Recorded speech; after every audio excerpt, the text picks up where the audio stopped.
بسم اللہ الرحمن الرحیم۔ شروع اللہ کے نام سے جو بڑا مہربان نہایت رحم والا ہے۔ ناظرین السلام علیکم۔ حضرت لال شہباز قلندر کا ایک واقعہ۔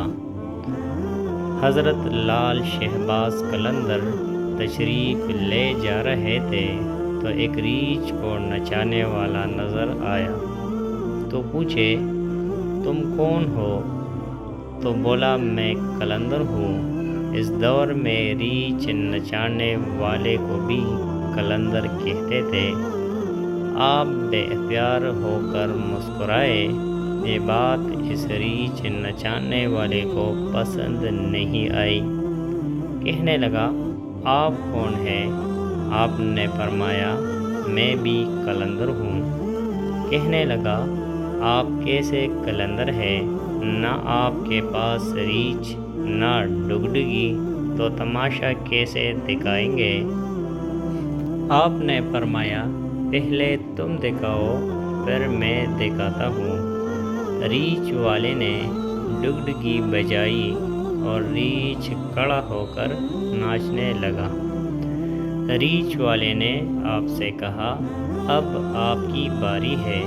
حضرت لال شہباز قلندر رحمۃ اللہ علیہ دو درختوں کی ٹہنیوں پر کھڑے ہو گئے اور ریچھ والے کو فرمایا کہ نیچے سے گزر جاؤ، مگر یاد رکھنا واپس کبھی مت آنا۔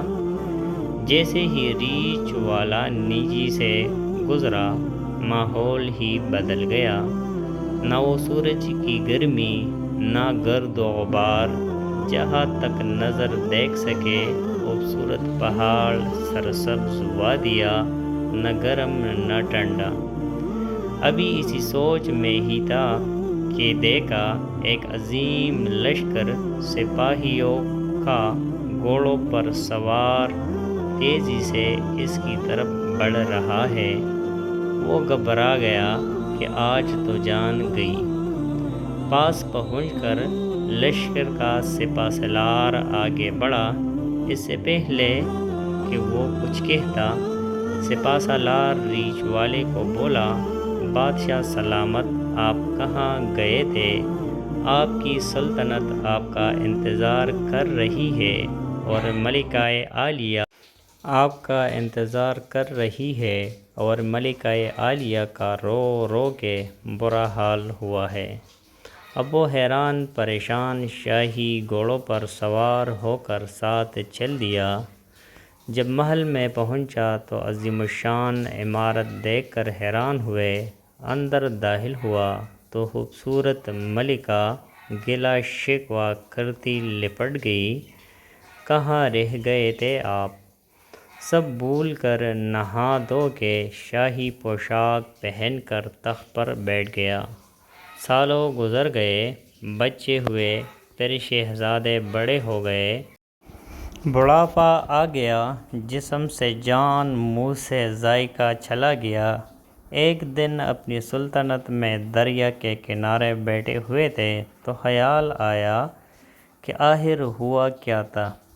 اسی جستجو میں وہیں پہنچا جہاں پر لشکر تھا تو دیکھا وہ درخت اب بھی موجود ہے۔ سوچا چلو دیکھتے ہیں، اور درخت کے بیچ سے گزرا۔ ماحول بدل گیا، وہی وقت وہی مقام سامنے اس کا ریچھ اور ڈگڈگی پڑی ہے، وہی گرمی وہی گرد و غبار۔ پیچھے دیکھا تو حضرت لال شہباز قلندر کھڑے تھے۔ اس کی حالت عیر ہو گئی۔ بولا جناب میری سلطنت، میری ملکہ، میرے شہزادے۔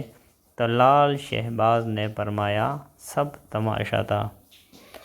ناظرین اگر آپ ہمارے چینل پر نئے ہیں اور مزید ایسی ویڈیوز دیکھنا چاہتے ہیں تو ہمارے چینل اردو کہانی کو سبسکرائب کریں۔